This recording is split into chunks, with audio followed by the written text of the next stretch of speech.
Voilà, donc on a le plaisir d'accueillir Frédéric Lordon avec nous et qui a peut-être une première intervention à faire avant de répondre à vos questions et d'échanger avec vous.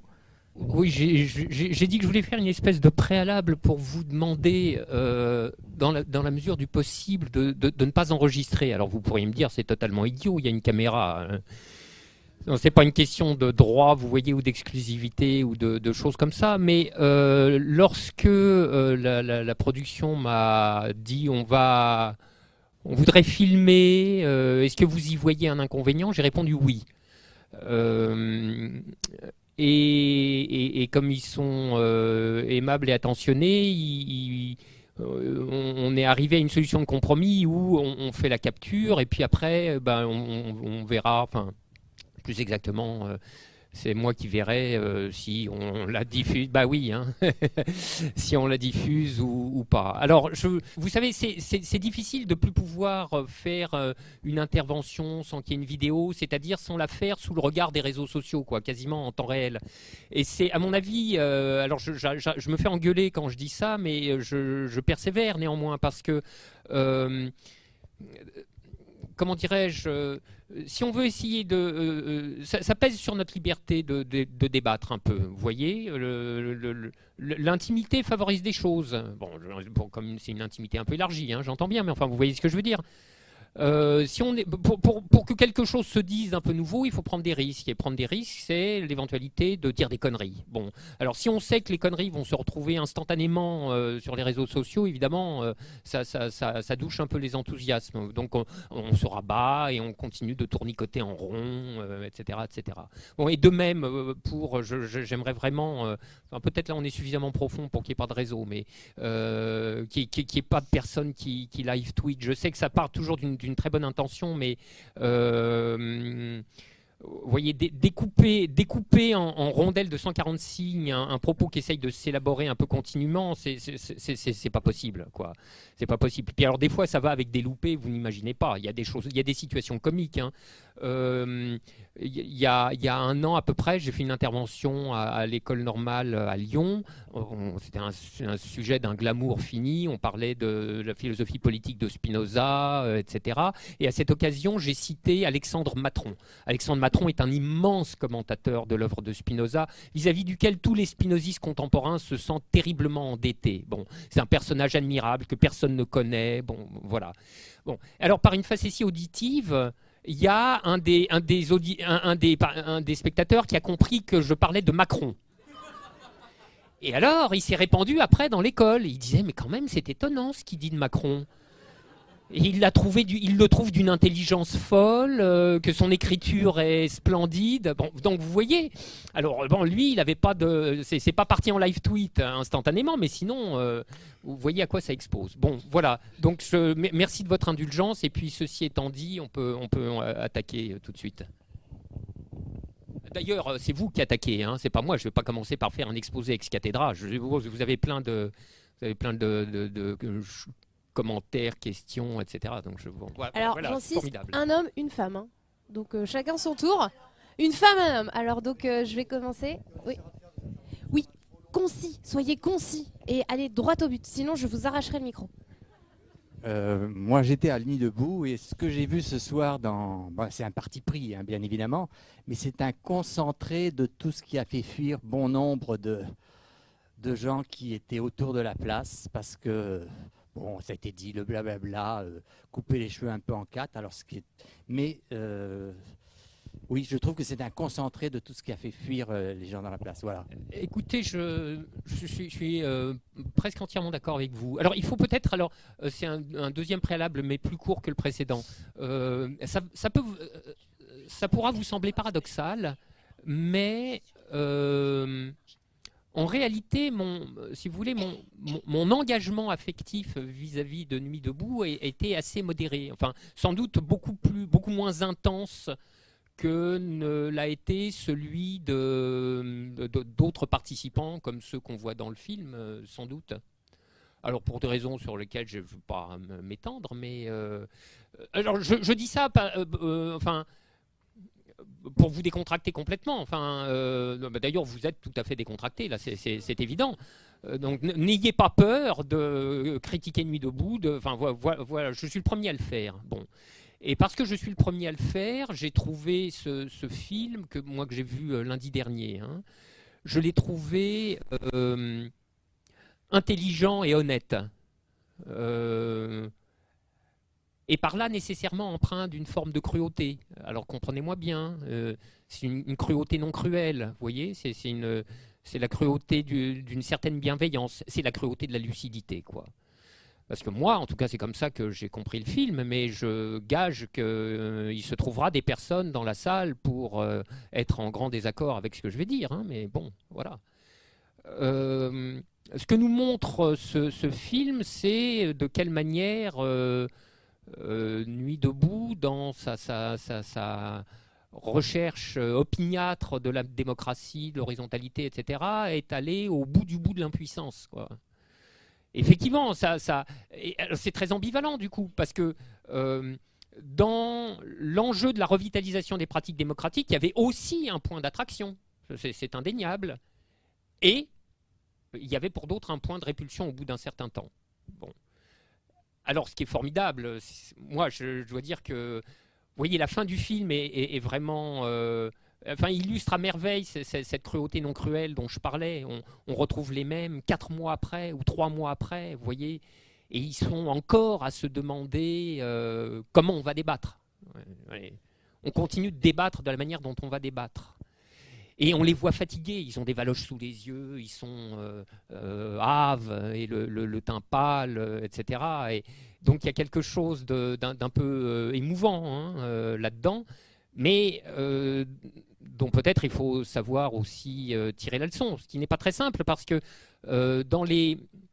lundi dernier, donc il y a eu cette projection au Méliès à Montreuil. Et il y a une femme qui a pris la parole après la projection, qui a dit voilà, moi j'étais, qu'on voit dans le film d'ailleurs, dit moi j'étais dans Les Indignés, c'est en 2011, hein, Les Indignés. J'étais dans Les Indignés, bon voilà, on a réexpérimenté les mêmes difficultés, oui ça, oui. Oui, donc les effets d'apprentissage ont été modérés, quoi, vous voyez. Bon, alors donc, c'est matière à débat, tout ça, forcément. Bonsoir. Est-ce qu'on sait quelles sont les idées de Nuit debout qui ont été reprises dans la campagne électorale, puisque c'est dit dans un panneau noir, là, et par qui ? De ce qui m'est passé dans le champ de vision, je serais assez tenté de répondre catégoriquement, aucune par personne. Mais en réalité, si vous voulez, Nuit debout a reproduit un phénomène presque d'une nécessité implacable qui s'était déjà observé en Espagne avec KinseyM, aux États-Unis avec Occupy, à savoir que le mouvement de place fait naître une énergie politique considérable, hein, parfois, considérable, mais qui elle-même est incapable de se donner un emploi, un débouché, à part peut-être la palabre intransitive, et qui se retrouve flottant en suspension dans l'air une fois que l'événement est achevé, car nécessairement il vient à son terme, et même assez rapidement. Et cette énergie qui flotte finit par être captée par une proposition politique qui émane de l'univers politique le plus standard, le plus classiquement institutionnalisé, etc., qui rafle la mise d'une certaine manière. Donc Podemos, qui n'avait aucun rapport avec KinseyM, a raflé la mise de KinseyM. Bernie Sanders, qui était étranger à Occupy Wall Street, a raflé la mise d'Occupy Wall Street. Je serais tenté de dire que l'énergie générique née de Nuit debout et qui dépassait le périmètre de la place de la République. Hein, je veux dire, ça a fait débattre, ça a fait penser, ça a excité des gens qui n'ont jamais mis les pieds sur la place, mais qui regardaient à distance, qui n'en pensaient pas moins, etc., etc. Hein, n'est-ce pas ? Moi, mon sentiment, c'est que ça a été raflé par la campagne de Mélenchon, essentiellement.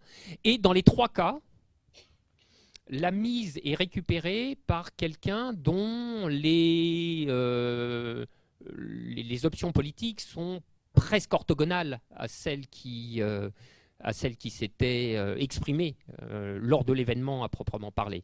Donc là, il y a une espèce de fatalité qui dit la puissance des institutions de l'offre politique. Et là aussi, il y a de quoi réfléchir.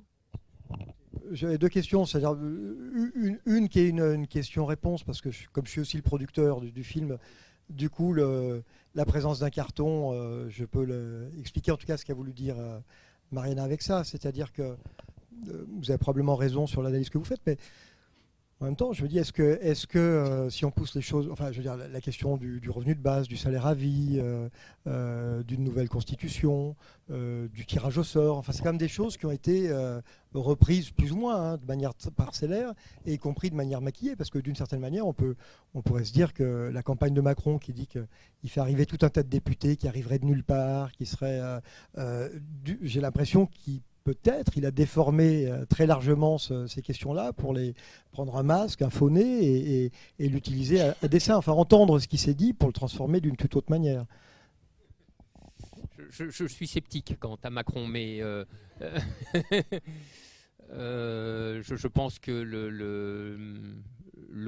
dans son cas, des hypothèses plus rustiques comme celle de l'opportunisme le plus crasse, l'antisystème le plus parodique, etc., suffisent largement à tout expliquer, quoi, hein, nuit debout ou pas. Bon, mais ceci étant, il est clair que Nuit debout, s'il fallait qualifier l'effet produit par Nuit debout, je dirais la chose suivante. C'était un effet atmosphérique. Vous voyez, ça contribue à changer l'atmosphère. Et alors, en effet, plus substantiellement, ça met, malgré tout, ça a été une force d'impulsion d'un certain nombre de thèmes qui diffusent dans la société. Ce que vous avez dit, oui, c'est vrai. Bonjour. Alors, ce que je voulais dire, c'est qu'en fait, moi, je viens d'un milieu modeste à la base. J'ai fait des études longues en travaillant, un bac plus 8 exactement, en travaillant à côté de mes études pour les financer. J'étais à Nuit debout 3-4 fois par semaine à peu près. Et en fait, j'ai 15-20 années de militantisme derrière moi. Il y avait des conseils qu'on donnait, ils n'étaient pas écoutés, ils n'étaient pas suivis. Moi, j'ai essayé de sortir de la place avec quelqu'un d'autre, parce qu'il fallait sortir de la place rapidement, comme en 68, en collant des affiches partout, etc., pour mobiliser, créer l'effet de mobilisation. Je pense que le problème de Nuit debout, c'est que c'était tous les jours une assemblée sur la place. 1 ou 2 fois par semaine, ça aurait été suffisant, et le reste, des actions. Coller des affiches, mobiliser partout. Et par rapport à mai 68, il y a eu 10 millions de grévistes. Les gens étaient des citoyens actifs. Actuellement, on a beaucoup de consommateurs. Moi, je l'ai vu en tractant pour une manif Stop privilège, stop corruption. Le 30 avril, on s'est retrouvé à 15 personnes. Le 10 février, on était 10 personnes. J'ai bossé comme une dingue en me mettant à genoux pour que les gens se lèvent, se mettent debout. J'ai sacrifié des pans de ma vie pour ça, pour qu'ils se mettent debout. Et on a été 2500 personnes le 19 février. J'ai réussi à faire gonfler à 40 villes mobilisées. Ça a rechuté après. Mais je déplore que les Français sont des consommateurs, des spectateurs, et ne sont plus assez des citoyens actifs. Et c'est malheureux, quoi. C'est désespérant, vraiment, c'est désespérant. Donc en fait, je pense qu'il faudrait, alors il aurait fallu, ou il faudrait pour les prochaines mobilisations, déjà créer une fédération des luttes et créer un petit mode d'emploi très court, de 20 à 50 pages, pas plus, mode d'emploi pour propulser, faire réussir davantage les mobilisations et pas se retrouver dans des impasses comme ça s'est produit et que ça se produit encore parce qu'en fait, les gens acceptent de vivre de plus en plus à genoux finalement. Et ils acceptent que des gens se sacrifient pour des causes. Voilà, moi je tiens une page Stop Corruption sur Facebook. Je trouve ça désespérant les gens ne fassent même pas le clic, tout simple, hein, de partager. Là, il y a eu 117 sénateurs qui ont détourné 8 millions d'euros encore, mais les gens ne réagissent plus en fait. C'est très inquiétant. Il y a des pages Facebook qui s'appellent Réveillez-vous. Enfin, il y a des gens qui passent un temps fou pour que les gens se réveillent et se bougent. Et en fait, les gens ne se bougent plus. Je ne sais pas quoi vous dire parce que je peux très bien comprendre le sentiment de désespérance que vous exprimez. et qui vient du rapport dramatiquement désavantageux entre la quantité d'énergie que vous investissez et la taille des effets que vous en récupérez. Mais en même temps, bon, vous savez, être réellement de gauche, c'est avoir intégré psychiquement la condition minoritaire. Eh oui.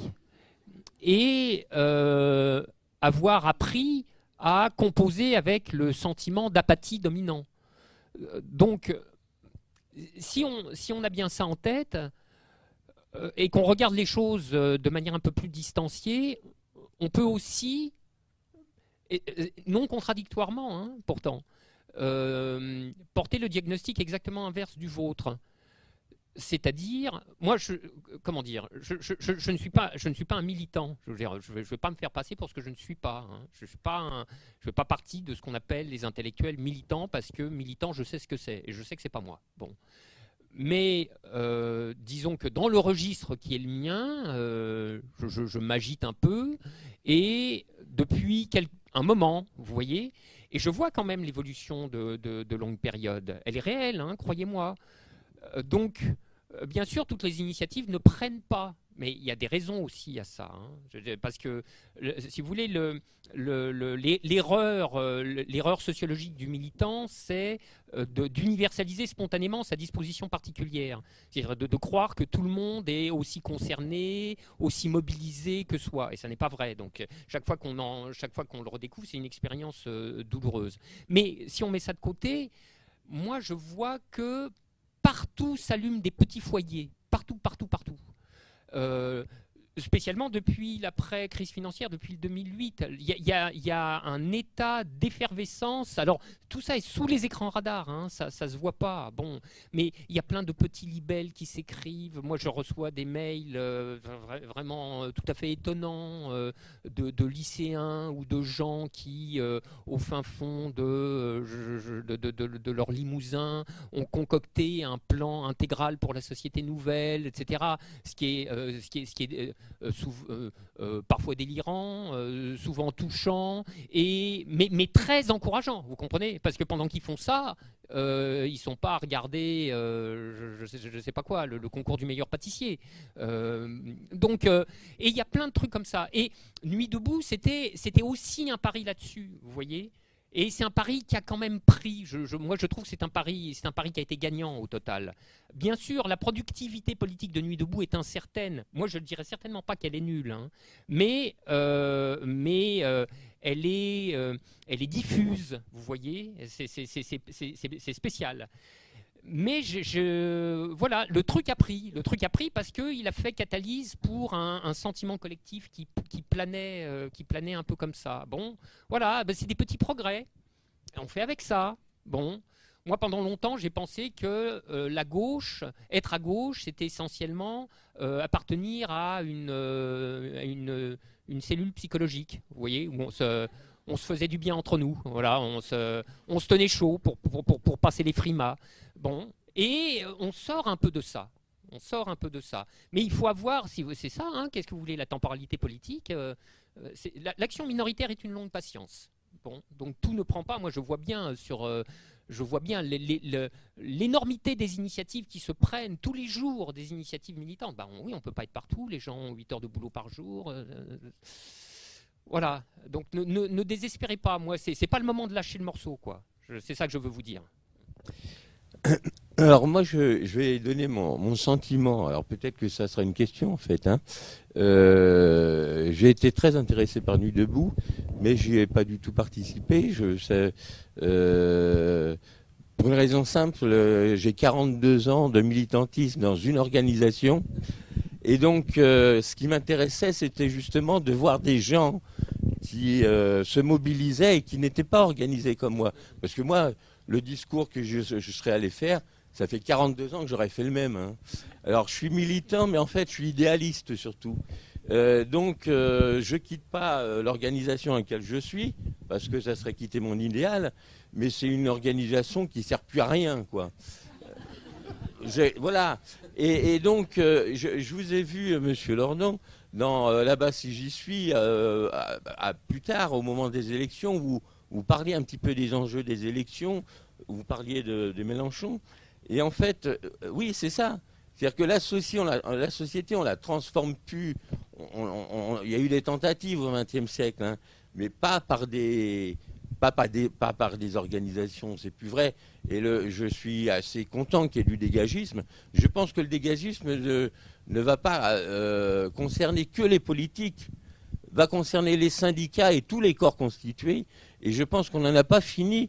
Et s'il n'y a pas un projet, mais pas un projet qui émane d'une organisation, un projet qui émane de la réflexion mutuelle qui s'est engagée avec Nuit debout et puis avec les indignés et de diverses façons, si la population n'est pas capable de dégager une réflexion sur ce qu'elle veut, sur ce qu'elle est prête à mettre en commun avec toutes ces différences, on va vers le pire.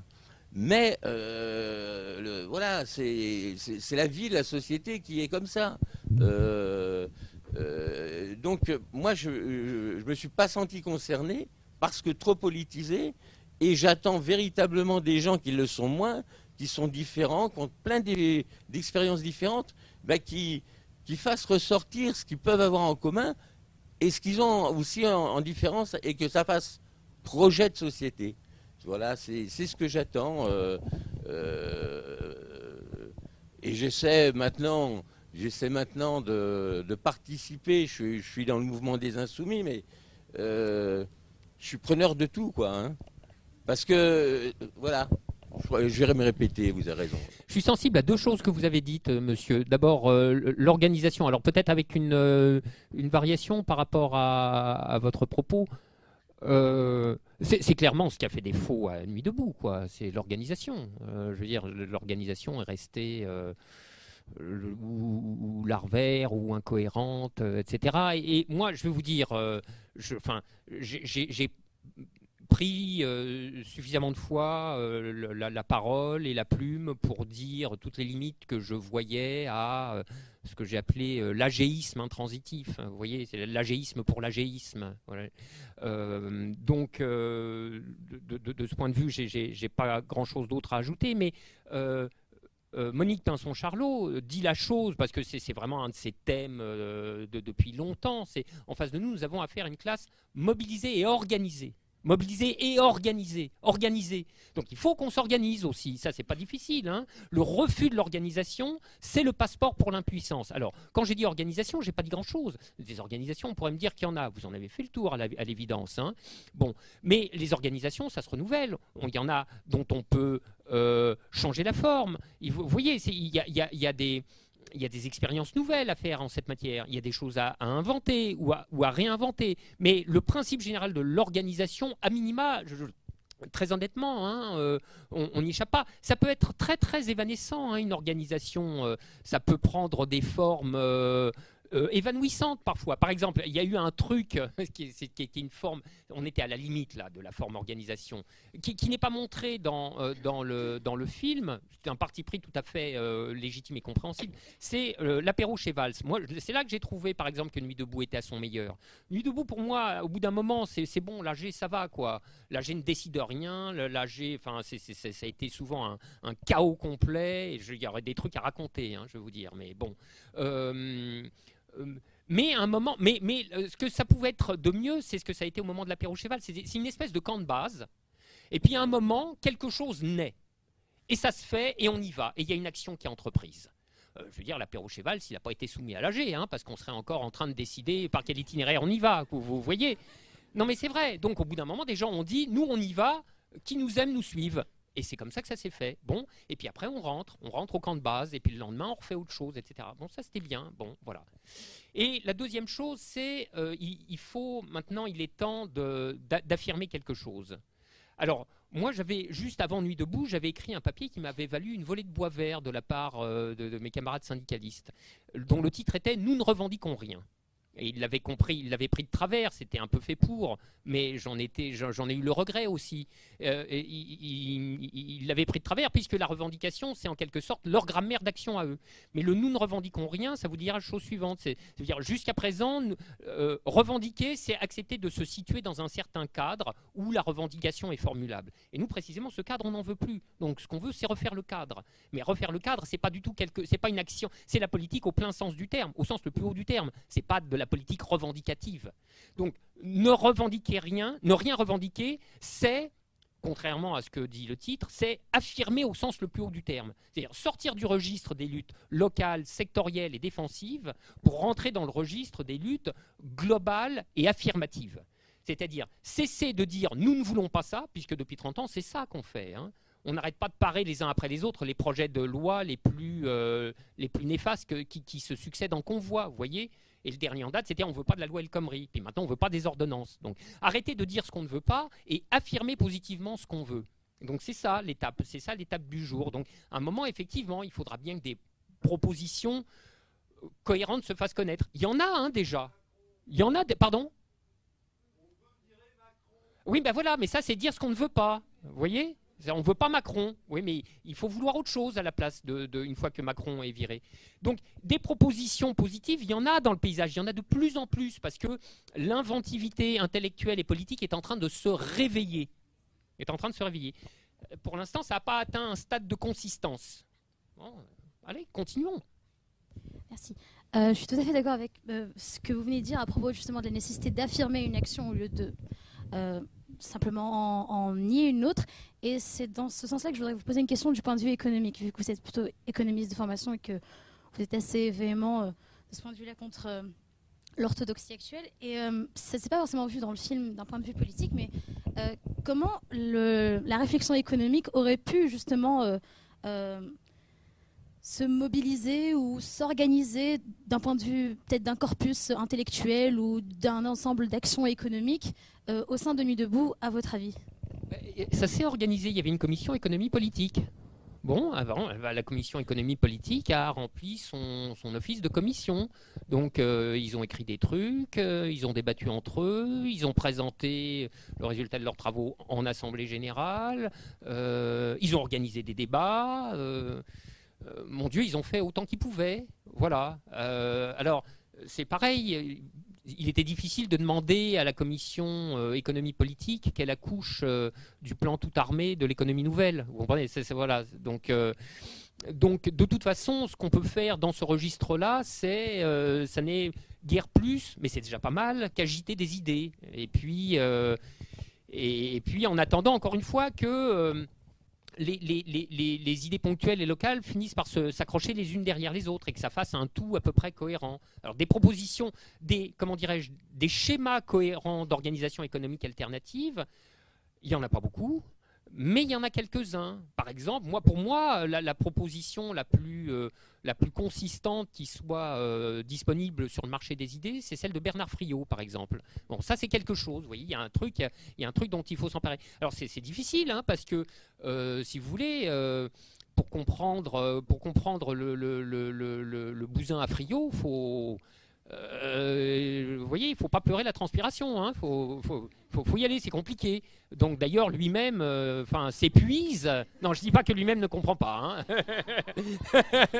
Mais lui-même s'épuise à essayer de faire passer son affaire. Alors c'est une autre question annexe. Il y a des schémas qui sont abstraits, difficiles, compliqués. Comment on les rend transmissibles, etc. D'autres questions, ça. Alors moi, j'ai assisté à Nuit debout. Une des problématiques ou un des leitmotifs de Nuit debout, c'était la convergence des luttes. Et je pense qu'une des limites que j'ai vues, et d'ailleurs le mot revient à 2 reprises dans le film, c'est la sociologie de la place. Parce qu'on a essayé de décentraliser Nuit debout en province et dans les quartiers, ça n'a pas pris. Et on a beau dire qu'il y avait des ouvriers, c'était surtout comme il a été dit, des petits bourgeois blancs en majorité, et je pense que c'était vraiment la limite. Je ne sais pas si vous êtes d'accord avec ça. C'était vraiment la limite. Donc ou alors des étudiants et des artistes précaires ou des petits bourgeois Parisiens et on est resté entre Parisiens. Je pense que c'est une des limites fondamentales du mouvement. Et c'est pour ça que ça n'a pas traîné de plus de monde. Je suis tellement d'accord avec vous que je l'ai écrit à plusieurs reprises. Mais alors, je voudrais dire une chose, c'est que je crois à la décharge vous voyez, des intellectuels petits bourgeois que nous étions majoritairement sur la place. Je crois qu'on peut mettre au crédit des gens de Nuit debout d'avoir été quand même relativement conscients de la chose, d'avoir entretenu un niveau de réflexivité relativement honnête. Alors c'est vrai, on a psalmodié, moi le premier, convergence des luttes, et comme toujours les choses psalmodiées, ça finit par devenir une espèce de mantra qui sonne le creux. Et pour autant, il faut continuer de le dire. Parce que vous voyez, c'est comme la foi chez Pascal. Hein. À force de mettre le genou à terre, vous finissez par croire. Donc il faut faire les gestes de la foi pour acquérir la foi. Donc il faut répéter convergence des luttes si on veut lui donner un début de chance de se produire. Il y a une séquence du film que je trouve particulièrement émouvante, c'est vers la fin, où on voit... ce gars dont moi je me souviens et qui a mis beaucoup de lui et beaucoup d'énergie pour nouer le contact avec les ouvriers, avec le monde ouvrier, avec les cheminots à Saint-Lazare, etc. Et qui vient et qui dit mais oui, il faut les faire venir, il faut les faire parler et les faire parler. Je veux dire. Je vais dire les choses un peu avec rudesse. Moi, dès le début, je savais qu'on ne ferait pas venir des cégétistes pour se mettre le cul par terre et faire les marionnettes. Vous comprenez ? C'était clair. Parce que les gens, c'est une donnée élémentaire de la sociologie, les gens ont leur manière. Ils ont leur manière de militer, ils ont leur manière de parler, ils ont leur manière de s'organiser, et qu'on ne peut pas ne pas être respectueux de ça, ne serait-ce que par souci d'efficacité. Voilà. Donc, et ils se heurtent. Voilà, là, ils se heurte à un mur, quoi. Et c'est pathétique, mais au sens littéral du terme, ça fait un peu de mal de voir ça. Donc il y a eu quand même, voilà, même s'ils ont été contrecarrés, il y a eu ces efforts-là. Bon.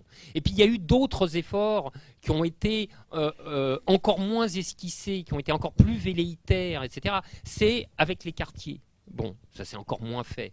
Bon, très bien, ça c'est pas fait. Bon, mais je reviens à ce que je disais, à ce que je vous disais, madame, au tout début. La politique minoritaire est une longue patience. Donc au début, on est pâteau, ridicule, impuissant, et puis on en sort progressivement. Bon, alors par exemple, la convergence avec les quartiers. Alors, vous allez voir, là il y a un vrai paradoxe. C'est entre Manuel Valls, Cazeneuve et Colomb qu'elle se fait le plus efficacement, la convergence des luttes. Vous comprenez ? Ils nous aident beaucoup, parce que c'est eux qui créent les conditions d'expérience commune. Bon, bah oui, vous êtes un jeune intellectuel urbain, vous vous faites tabasser par la police. Ah bah oui, bon, très bien. Ah bah, ça va aider ça crée des liens, ça. Non, mais je plaisante pas du tout, hein. Je plaisante pas du tout. Ça crée des liens avec les gens des quartiers qui, eux, se faisaient tabasser depuis 30 ans, mais dont tout le monde se fout toujours. Hein. Je veux dire, on n'en parle pas, etc. Sauf exception, sauf dans nos milieux où on essaye. Mais à part ça franchit pas les écrans radars. Bon, écoutez, rien de tel pour nous rapprocher. Voilà, des expériences communes, et ils nous les servent sur un plateau ou sur une matraque, je ne sais pas comment il faut dire. Mais bon, c'est aussi comme ça. Mais après, il faut savoir les exploiter, ces expériences communes. Et ça, c'est un très très long travail. Très très long travail. Moi, je n'ai pas arrêté de solliciter des gens pour qu'on me déniaise sur la politique dans les quartiers, parce que j'y connais rien. Je veux dire, donc la convergence des luttes, en tout cas, il y a une chose, je ne savais pas quelle forme ça pouvait revêtir, mais il y a une chose dont j'étais bien certain, c'est de la forme que ça ne pouvait pas revêtir. Il ne s'agissait pas, là, si vous voulez, de passer le périph' et d'arriver en disant, écoutez, nous allons vous apprendre comment on lutte. Nous, on lutte, venez, rejoignez-nous, etc. Ben non, ce n'est pas possible. Bon, là aussi, il y a des manières de lutter, il y a une histoire de l'organisation politique, de ces fluctuations avec ses hauts, ses bas, comment ça peut repartir, etc. Donc là, il faut aller se mettre à l'écoute et puis après, voir ce qu'on a en commun. Oui, à propos de la réflexion de la personne là, c'est le défaut que j'ai du film, c'est que on ne parle pas du tout de ce qui s'est passé à Toulouse, à Nice, à Marseille.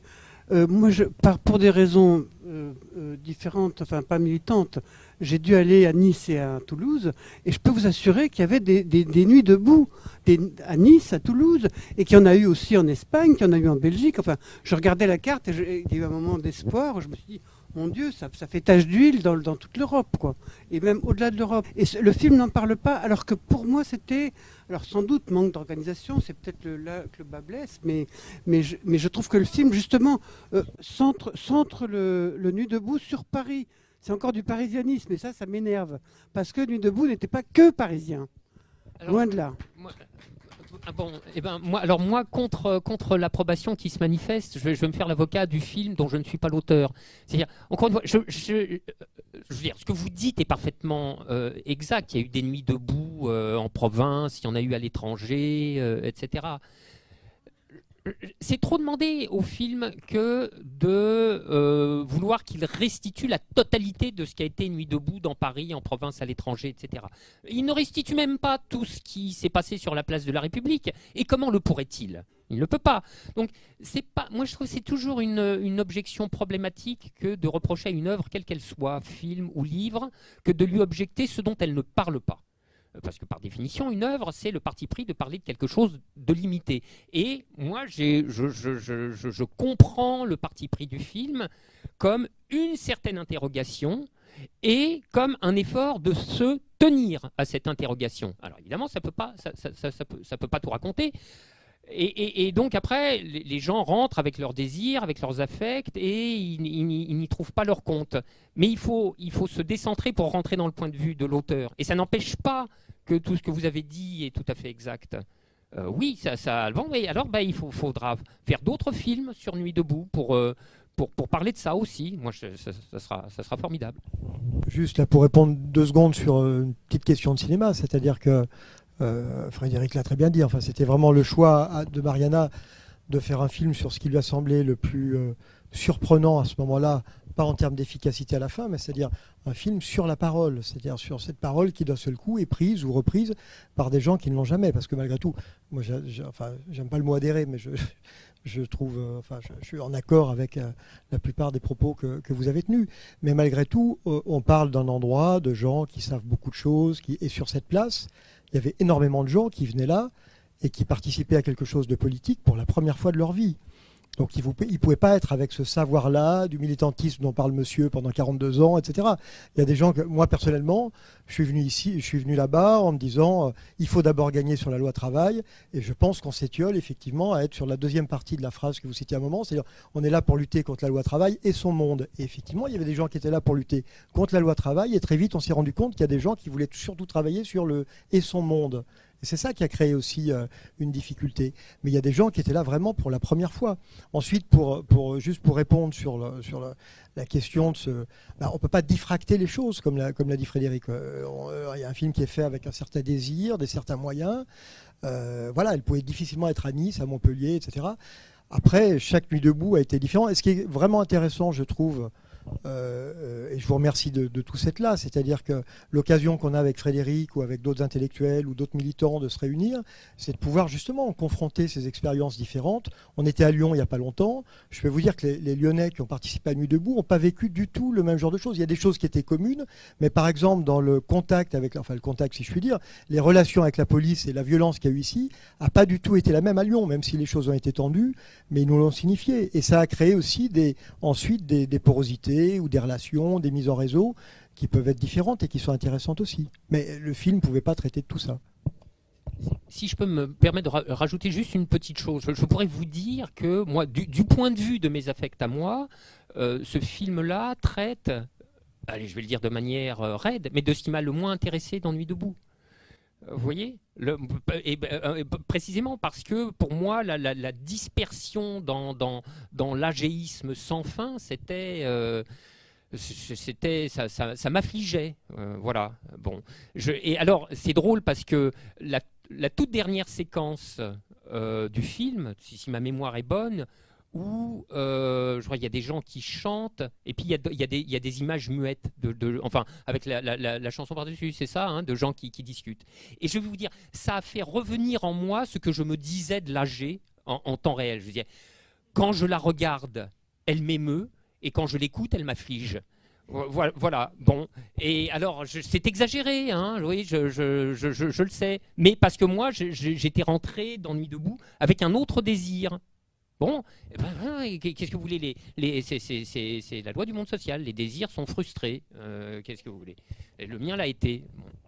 Et puis il y a d'autres désirs qui, eux, ont eu leur compte. Le désir de retrouver la parole. Et c'est un désir qui n'était pas illégitime. J'ai bien aimé aussi le film pour ce qu'il montrait d'extérieur. Mais peut-être que la question que je me pose, c'est que si finalement les gens qui sont passés sur cette place, donc en fait, avec des motivations sans doute différentes, vous également, parce qu'en fait vous êtes quand même à l'initiative de la première nuit. C'est vous qui avez appelé, après la première manifestation, à revenir pour discuter, et vous avez quand même enclenché, on va dire, les Nuits debout. Ça a pris comme ça. En même temps, est-ce qu'il faut être complètement naïf? C'est-à-dire que tous les gens qui y passaient ont vraisemblablement un passé politique, qu'on était dans une atmosphère et dans un contexte politique particulier, qu'il y avait effectivement des allers-retours entre les militants qui étaient donc à la manifestation l'après-midi, qui se retrouvaient le soir en assemblée générale et qui participaient de différentes manières et participaient à d'autres assemblées vraisemblablement, qu'on a vu d'ailleurs défiler en gros toute la gauche politique pour se montrer, pour venir voir ce qu'il y avait. Un jour c'était Besancenot, un autre jour c'était un tel, et on avait quand même du mal à croire que tous les gens qui participaient à ces actions, bon, même si on suit un certain nombre de personnages qui, effectivement, il y a toute une génération qui se révèle à la politique, on voit, étaient complètement naïfs. Donc je pense qu'on ne voit qu'une partie des choses, et peut-être qu'il s'est effectivement passé quelque chose et qu'on ne peut pas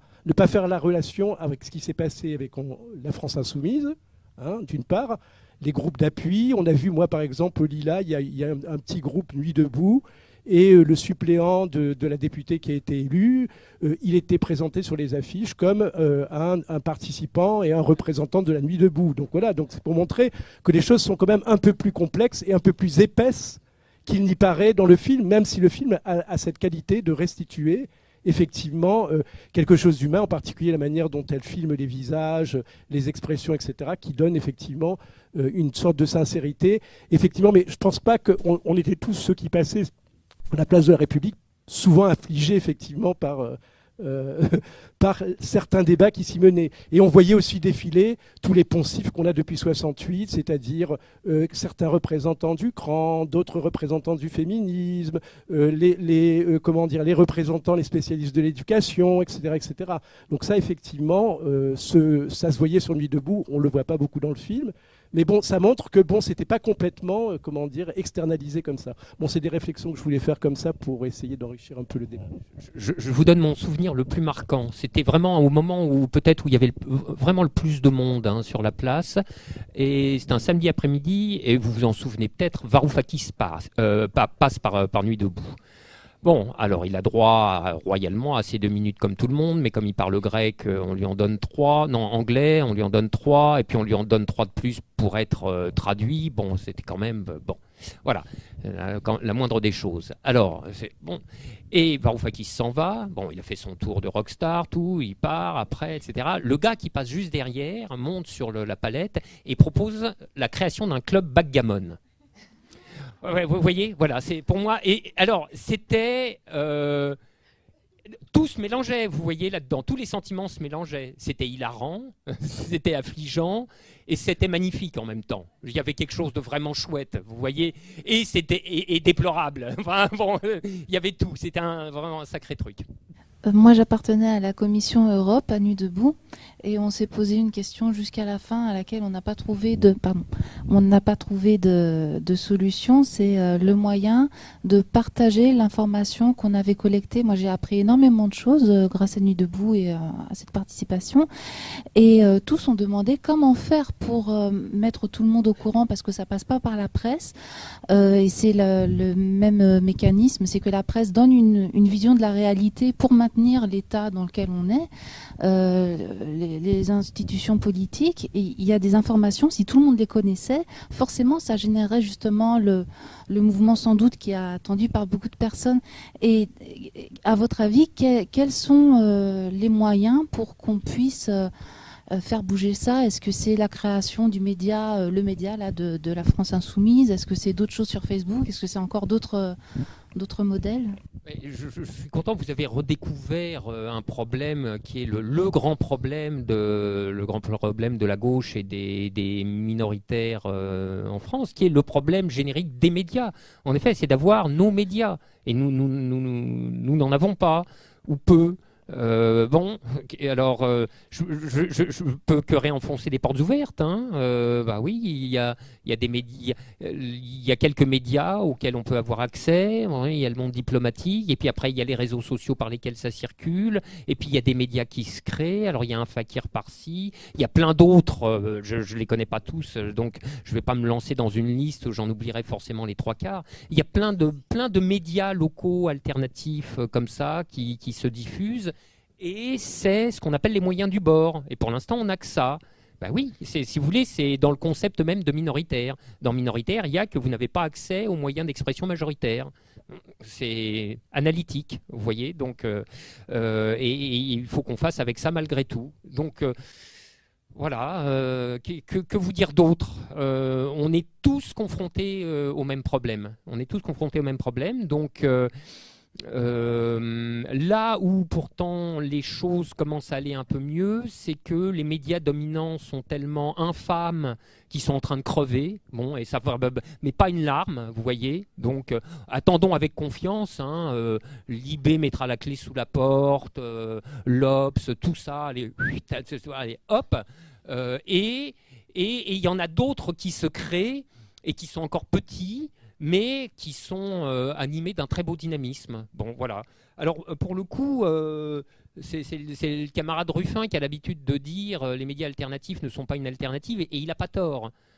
C'est-à-dire que bon, on fait avec ce qu'on a au moment considéré, mais on ne peut pas non plus se satisfaire d'une espèce de poussière de fanzine politique comme ça, sur du papier de qualité incertaine. Avec de l'encre qui tache les doigts. Bon, mais pour l'instant, on en est là. Et peut-être que ça va aller mieux demain. Moi, je voulais continuer justement sur la question des médias et des passages dans Nuit debout, sur comment communiquer. Moi, ce qui m'avait plu dans Nuit debout, c'était justement que des gens qui n'étaient jamais venus dans la politique, dans le militantisme, participaient à des choses, recréaient en fait... quelque chose qui paraît totalement désuet quand on parle de Twitter, des réseaux sociaux, des grands médias. C'était discuter avec une personne à côté de soi, entendre un propos qui vient directement d'une personne, ressentir des émotions sur des sujets importants, entendre des idées qui n'ont jamais la place dans les médias.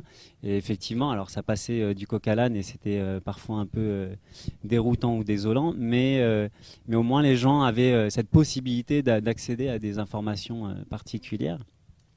Et du coup, moi j'ai à la fois une question et une proposition positive, puisque j'ai longtemps milité et à l'intérieur du parti dans lequel je militais pour qu'il fasse uniquement des propositions et des affiches positives, ce qui a percé un petit peu, mais qui ensuite malheureusement un petit peu, ils ont repris leurs vieilles habitudes. Et donc ma question est, est-ce que finalement en 68 la place des médias qui était peut-être pas si importante, la place de la télé notamment dans les foyers français qui n'était pas encore ce qu'elle est devenue ensuite dans les années 80, n'a pas sa part dans le fait que les gens ne se sont pas reliés les uns aux autres, n'ont pas créé des foyers partout de révolte en tout cas. Et ma proposition positive que j'expérimente depuis 3 ans, un peu plus de 3 ans même, et j'en suis très heureux, c'est jetez votre télé, ne payez plus votre redevance et informez-vous auprès des gens que vous choisissez, des gens qui sont autour de vous. Ne soyez pas sectaires non plus et acceptez de parler avec des gens qui ne sont pas d'accord avec vous. Et vous verrez, enfin, je parle pour expérience personnelle, je suis beaucoup plus heureux le matin. Je suis beaucoup moins stressé parce que j'entends la télé, puisque pendant les années de militantisme, je regardais la télé. J'ai perdu de nombreuses heures à écouter les médias dominants. Et en réunion, en fait, on parle tout le temps de oui, et les médias dominants, et qui disent ça, et qui disent ça. Et en fait, on passe son temps à écouter leurs pensées positives qui travaillent notre subconscient pour nous dire exactement de faire l'inverse de ce à quoi on croit. Donc juste, jetez-les, passez-vous-en, et vous verrez, vous serez beaucoup plus heureux. Alors écoutez, mais c'est des questions de tempérament. Hein. Après, moi, je vais la garder et je continue de les regarder parce qu'ils me mettent en colère à un point inimaginable. Et je trouve que c'est un excellent carburant. Donc le risque qui me retourne le cerveau est faible. Bon, c'est jamais, on peut tous avoir un moment de faiblesse, mais là, franchement, par contre, vraiment, ils me mettent le sang chaud bouillant. Donc, et c'est bien. Hein, j'ai coutume de dire que la colère est la moins mauvaise des passions tristes. Elle est dotée d'une grande motricité. Donc. Moi, je veux bien revenir sur les médias parce qu'il y a eu l'ORTF qui était la voix de Gaulle. Donc, c'est pas la multiplication des journaux qui fait qu'on est dans la liberté de voir et d'entendre, etc. Je voudrais aussi rappeler, parce qu'il y a eu une expérience que Marcel Trillat a fait en son temps en tant que cinéaste, les luttes de Longwy. La télévision était tous les jours à Longwy et tous les matins, il y avait des gens de Longwy, des sidérurgistes, qui venaient parler de la voix de Cœur d'Acier, Lorraine Cœur d'Acier, et qui était diffusée sur Paris Inter. À l'époque, je crois que c'est Paris Inter ou France Inter, je ne sais plus, mais c'était diffusé dans la France entière. Donc on a perdu, moi, j'ai participé aussi aux Nuits debout, mais pas dans une commission. Et ce que j'ai compris dans les Nuits debout, c'est ce que peut-être les communards faisaient en 1871. C'est-à-dire qu'ils se réunissaient en commission, ils discutaient, ils votaient et ils placardaient le lendemain le décret qui avait été voté par les élus de la Commune de Paris. Donc on a oublié cette histoire de France. On veut bien nous la faire oublier, la Commune de Paris, mais aussi les luttes, parce que Trillat, il est encore vivant, il est toujours là, il est toujours cinéaste. Et voilà, la télévision était là tous les soirs, et l'antenne de la télévision était sur l'église de Longwy. Si on peut préciser, c'est quoi Longwy? Je connais. Sidérurgiste pendant les années 18, 74. Alors pour le coup, ça fait partie des choses qui se sont faites à Nuit debout et qui m'ont le plus enthousiasmé. C'était TV debout, radio debout, Gazette debout. Ça, c'était vraiment formidable, vraiment. Bon, là, on a quand même il y a Internet, quoi. Ça, bon, pour le meilleur et pour le pire, mais enfin nous, on peut essayer de l'utiliser pour le meilleur. Hein, donc, oui, voilà, des choses comme ça, c'est bien. Je suis intervenu dans le cadre d'un groupe de travail qui s'occupait d'architecture. L'architecture, donc, Place de la République. Et c'était donc des jeunes qui étaient là, des jeunes en exercice professionnel, travaillant en cabinet d'architecte, et qui, manifestement, étaient confrontés à des questions d'exercice de leur profession. Et j'ai été amené à intervenir pour dire qu'il faut effectivement aller un peu au-delà des questions que vous posez et voir dans quel cadre ça peut se faire. Tout ça pour dire, en quelque sorte, c'est le constat que j'ai fait, et notamment des interventions d'autres personnes qui sont du public qui sont intervenues pour poser des questions à propos de l'architecture, de l'urbanisme, de l'environnement, etc. Et des questions qui pouvaient être parfois contradictoires, paradoxales. Donc il n'y avait manifestement pas de possibilité de répondre à la totalité des questions des jeunes en exercice et des gens du public qui passaient par là.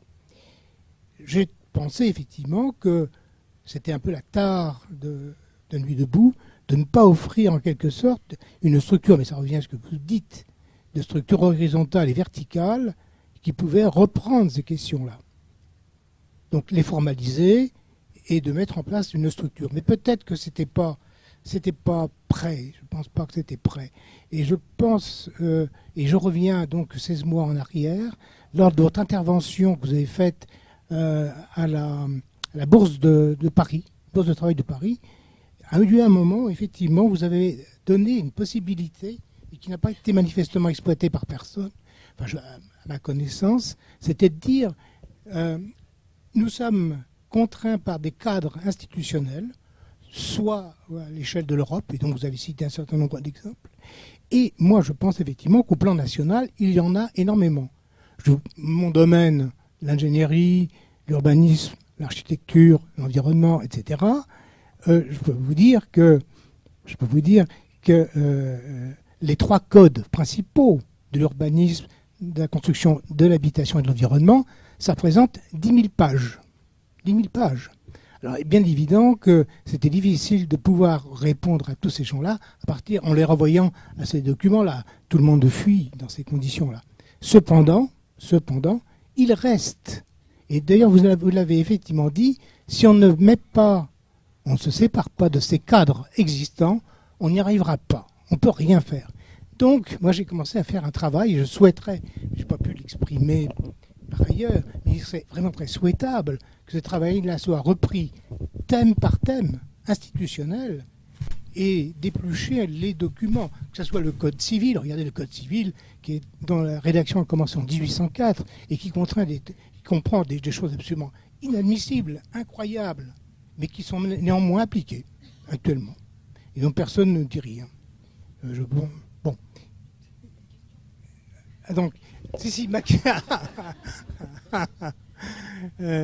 Donc, la question, moi j'ai donc travaillé dans mon domaine là-dessus, bien, et ça représente du travail. Donc la question, c'est effectivement comment faire en sorte de créer un mouvement qui s'attacherait donc à revoir cadre institutionnel par cadre institutionnel tout ce qui ne va pas.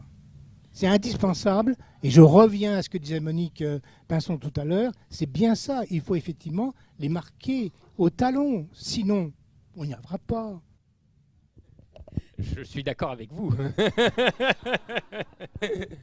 Oui, ok. Donc à un moment dans le film, un homme parle de la violence de certains militants vus comme légitime défense. Donc à Nuit debout, c'était majoritairement pacifique. Donc quand vous parlez de revendiquer quelque chose de nouveau hors des cadres, que répondez-vous à ceux qui veulent les repousser par la violence? En gros, un rapport de force avec un État très agressif socialement peut-il se faire sans violence? Non. J'ai vraiment des réponses de plus en plus courtes. Moi, j'ai eu forcément à réintervenir sur cette question parce que j'avais aussi lancé, peut-être sans précaution, j'ai contribué aussi à lancer cette histoire de réécriture constitutionnelle. Mais alors évidemment, c'est un sujet qui était lourd de malentendus ou de sous-entendus et de choses que j'ai pas pu exprimer complètement dans les 2 ou 3 minutes que j'avais comme les copains. Mais si vous voulez, sauf à se raconter des histoires en couleur, on ne se lance pas comme ça dans des exercices de réécriture constitutionnelle, sauf si c'est pour rire. En tout cas, si c'est pour produire une transformation significative du cadre constitutionnel, et moi je peux donner ma définition de ce que c'est qu'une transformation significative du cadre constitutionnel. Dans mon point de vue, c'est une réécriture qui abolit le droit de propriété privée sur les moyens de production et qui institue la propriété, qui institue leur propriété sociale, la propriété sociale des utilisateurs des moyens de production. Mais enfin, il ne faut pas se raconter des salades.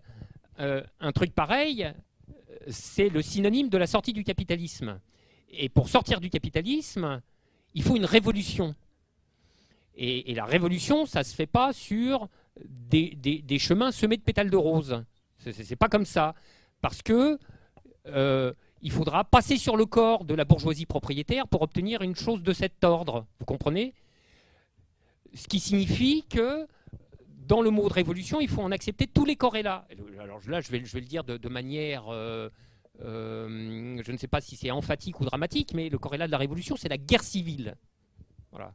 Et la guerre civile, c'est des enjeux, ça se formule en termes d'enjeux vitaux. C'est eux ou nous. Oui, donc attendez, là, c'est le point, c'est vraiment le point dramatique suprême de l'histoire, hein, des choses pareilles. Par conséquent, on peut bien, pour se faire la main, jouer à l'atelier constituant, mais la réalité politique et historique de la chose, c'est qu'une constitution vient à la fin et pas au début. La constitution vient comme sanction d'un processus historique à caractère révolutionnaire. Sinon, c'est une douce rêverie. Et ça n'est rien d'autre.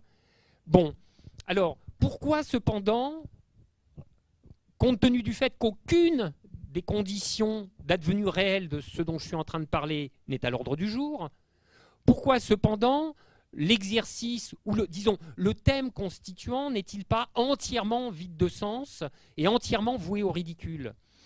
Parce que, moi je crois que il faut acclimater les idées de longue date. C'est-à-dire ne pas hésiter à les mettre en circulation, quand bien même cette mise en circulation se fait à un moment où elles sont vouées au ridicule. Bon, c'est ridicule de faire des ateliers constituants, et peut-être c'est indispensable, parce que c'est ridicule, pour que ça cesse d'être ridicule, plus tard, dans longtemps, etc. En tout état de cause, ce qui est certain, c'est que l'exercice, lui, ne peut pas être séparé de ces corrélats véritables. Sinon, effectivement, là, c'est qu'on a passé le 38e parallèle. Vous voyez, on plane dans les espaces. Du coup, justement, vous parliez justement de la nécessité d'une révolution, et ma question m'amène à penser justement, est-ce qu'il faut une massification du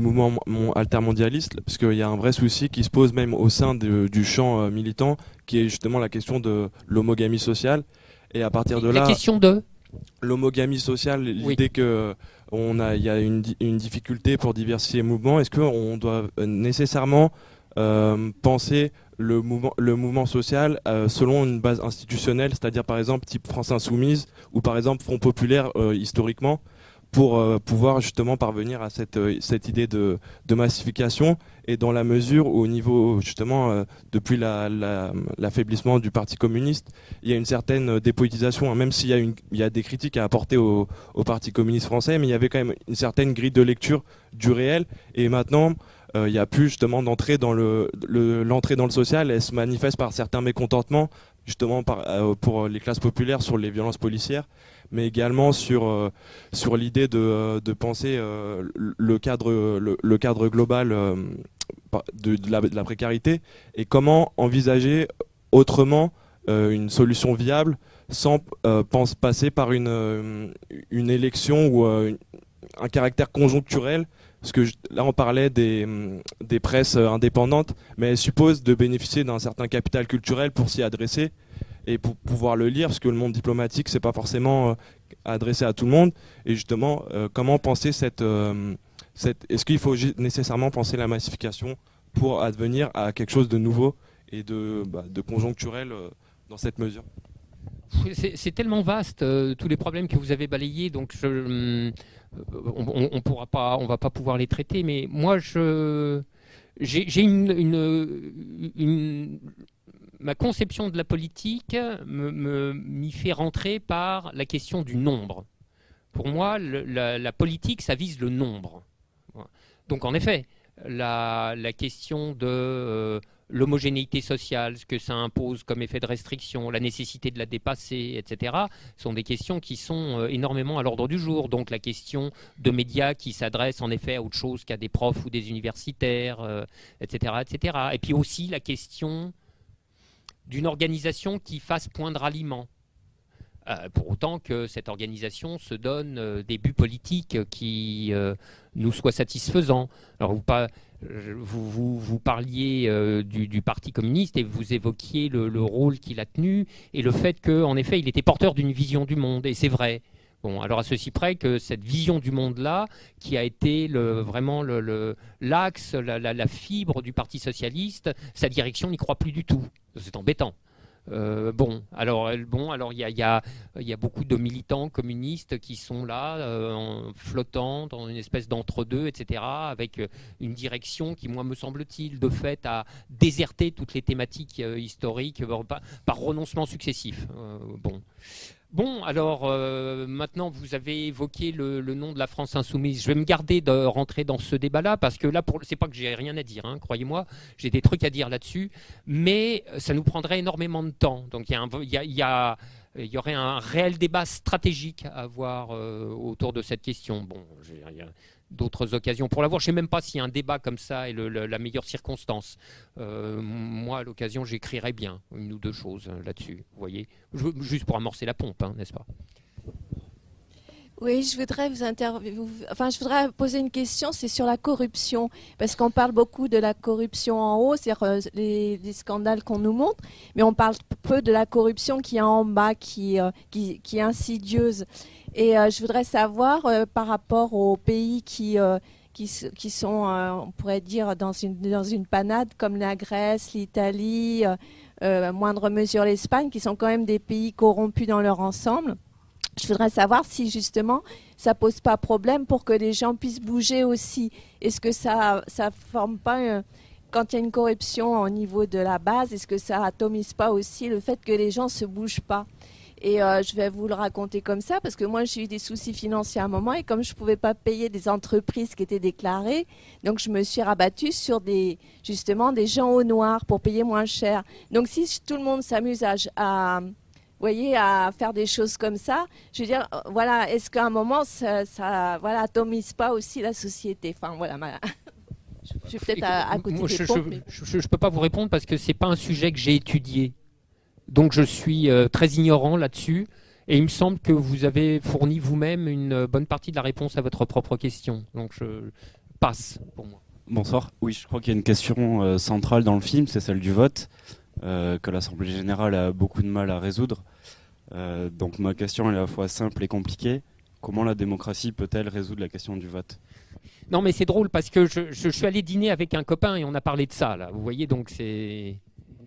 ça m'arrangerait, oui. Voilà. Je veux bien, ça va me permettre de m'esbigner.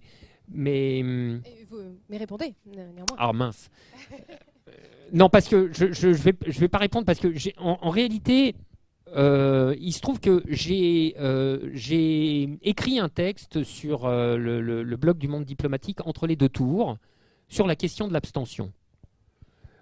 Et il y avait à la fin de ce texte, il y avait un encadré que malheureusement personne n'a lu, parce que je peux comprendre, hein, les gens devaient être déjà passablement fatigués et assommés après. Vous savez, en général, mes trucs font 10 pages au bas. Bon, donc après, je comprends qu'on lâche l'affaire. Hein, après. Mais de mon point de vue, le plus intéressant, c'était l'encadré. Alors, il se trouve qu'il venait. Donc, personne ne l'a lu. Il venait à la fin et il était passablement, enfin il était encore plus imbuvable que ce qui précédait. Parce que pour le coup, c'était vraiment théorico-théorique. Mais il s'agissait d'expliquer pourquoi... Et voilà, il s'agissait de démonter l'argument de la prise d'otage électorale, de celle dont vous avez un souvenir clair et net, hein, de l'entre-deux tours, et qui consistait à culpabiliser les abstentionnistes en leur disant « Ah ah, vous laissez les autres faire le sale boulot ». Enfin, ceux d'entre vous qui se sont abstenus n'ont pas manqué d'être tympanisés par cet argument qu'on entendait en boucle. Je veux dire, bon, voilà. Et il s'agissait de démonter ce truc. Mais ça demande du boulot, vous voyez, théoriquement. Alors moi, je crois que j'ai fait le travail, hein. Mais, comment dire, c'est comme Frio, vous voyez, c'est pas fait pour être mis en circulation simplement. Mais en gros, je vous restitue le nerf de l'argument. Le vote est une pratique de la politique atomistique. C'est une pratique qui pulvérise le corps électoral en individus votants, et qui les isole, dans le bien nommé isoloir. Et oui, l'isoloir isole. Donc, c'est chacun dans son coin vote, sans la moindre possibilité de quelque coordination avec les autres, bien sûr, puisqu'on est isolé dans l'isoloir. Or, cette pratique-là de la politique télescope ce qui est, à mon avis, l'essence même de la politique et qui est l'action collective. Vous comprenez ? Donc, on culpabilisait les gens avec un argument de coordination, tout en les plongeant dans une situation où ils étaient privés de tous les moyens de la coordination. Et c'était ce que les psychologues de Palo Alto ont appelé un double bind, c'est-à-dire un truc à rendre fou. Bon, alors, je ne suis pas sûr que l'argument tel que je viens de l'énoncer vous parle profondément à tous et ne reste pas quelque peu obscur, mais je ne veux pas non plus vous dire d'aller le lire sur le site, ça serait vraiment crapoteux, mais bon voilà, il faudra y revenir et peut-être, donc je pense en gros, pour me résumer, je pense qu'il y a quelque chose de profondément problématique dans l'idée du vote, comme forme d'expression de la politique. Parce que le vote isole, alors que la politique, ça se fait collectivement. Voilà, en gros, c'est ça. Mais attendez, je suis ravi. Juste pour apporter quelques réponses aux questions qu'il y a eu dans la salle, en fait. Donc, sur la personne qui posait la question, qui était dans la commission Europe, c'est ça ? Il y a eu des commissions qui sont passées du stade oral au stade écrit pour diffuser leurs idées. Donc en fait, il y a la commission travail social, par exemple, qui a fait éditer un ouvrage collectif. Donc voilà, c'est une idée qui peut être voilà. Économie politique aussi, il faisait des textes. Économie politique aussi, d'accord.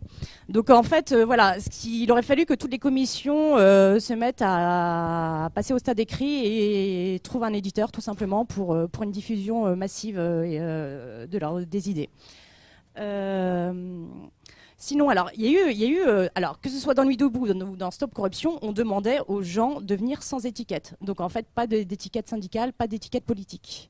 Parce que c'était important pour que les causes, les combats ne soient pas effacés et catalogués, entre guillemets. Donc voilà. Sinon, sur la corruption, la corruption, c'est simple, en fait. Il suffit de payer des gens pour frapper sur d'autres ou des gens qui vont refuser de donner la parole. Voilà, tout simplement, c'est là que commence la corruption. Le autre danger, c'est le conformisme. Le conformisme, c'est un sacré problème en plus de l'attitude de consommation et de l'injonction à être un mouton, en fait. Il faut être un désobéissant et pour le coup un insoumis, quoi. Sans référence à Mélenchon, mais il faut être dans la soumission totale, en fait. Le refus des règles injustes. Donc voilà. Autrement, voilà. Donc en fait, il y avait des CGTistes, mais ils l'affichaient pas, tout simplement. Et puis voilà. Moi, si je peux rajouter juste quelque chose, comment prendre une décision sans vote, c'est un débat avec Philippe Urfalino le 27 octobre. Et la commission travail social qui a édité un bouquin sera ici même pour un débat avec Thomas Coutreau le 26 octobre. Voilà. Est-ce que quelqu'un a d'autres questions ? Bonsoir, monsieur. Moi, j'avais une petite question d'actualité. Bon, il y a un lien tout de même. C'était qu'est-ce que vous pensez des premiers pas de monsieur Ruffin à l'Assemblée ? Est-ce que c'est votre marionnette pour faire passer subrepticement vos idées ? C'était une blague, hein, bien sûr. Et est-ce que ça vous arrive de discuter avec lui, notamment du PLF, je sais pas, autour d'une blanquette ou des trucs comme ça ? Alors, non aux 3 questions. Je ne vais pas vous dire ce que je pense de Ruffin à l'Assemblée, ça serait absurde. La deuxième question, est-ce qu'il est ma marionnette ? Oui, ça vous pensez, oui. Je marionnettise le monde entier depuis mon 3 pièces. Et est-ce que je discute avec lui ? Non, ça fait une éternité que je ne l'ai pas vu. En fait, je crois bien que ça fait depuis Nuit debout que je ne l'ai pas vu. Oui, je reviens encore sur le film. Je pense quand même que le Nuit debout a démarré après le film de Ruffin, Merci Patron. Qui a donné, parce que non, mais c'est pour faire qui a donné quand même de l'espoir, je trouve, dans l'idée qu'une lutte pouvait être victorieuse. Ça faisait longtemps que ce n'était pas arrivé. Et donc ce film, c'est une très belle lutte qui arrive à un résultat. Donc qui a donné envie de se battre. Je voudrais aussi répondre à quelqu'un qui dit que les gens sont dépolitisés. Je ne suis pas du tout d'accord avec ça. Si être politisé, c'est être émarger dans un parti, oui, d'accord. Mais par contre, les gens parlent de politique sans arrêt, à tous les coins de rue, et je trouve ça génial.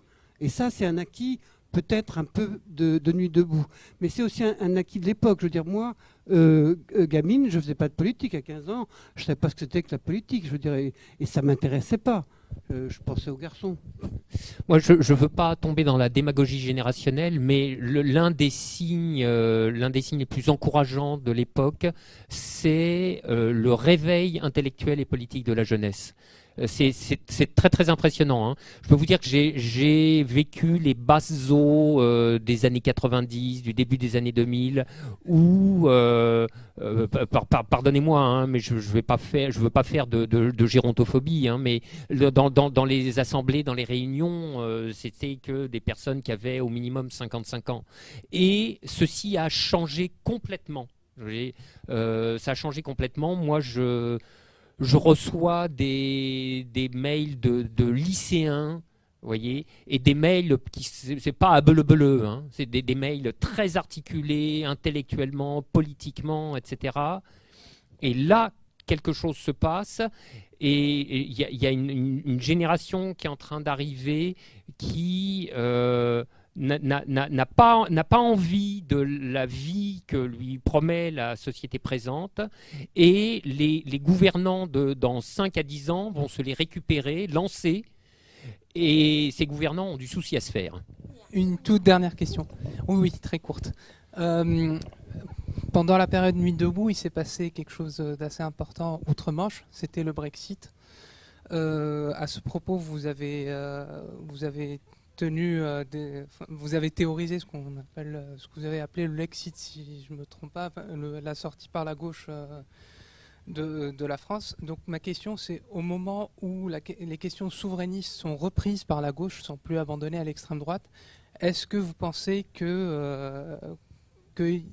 qu'on pourrait se diriger à moyen ou plus ou moins à long terme vers une sortie par la gauche de l'Union européenne? Je vais botter en touche, pas par défaut de choses à dire, hein, mais parce qu'il se trouve que c'est une énorme question. On ne va pas réimporter tout le débat européen maintenant, il est tard, on est fatigué, voyez, etc. Et il se trouve que j'ai quelques projets d'écriture sur le sujet, bientôt. Voilà. Bien. Merci. Merci beaucoup. Merci à vous d'être venus. Donc tout est sur le site. Toutes les indications pour les prochains débats, les informations sur les différentes séances à Paris et périphérie. Tout est sur le site www.nuitdebout.fr.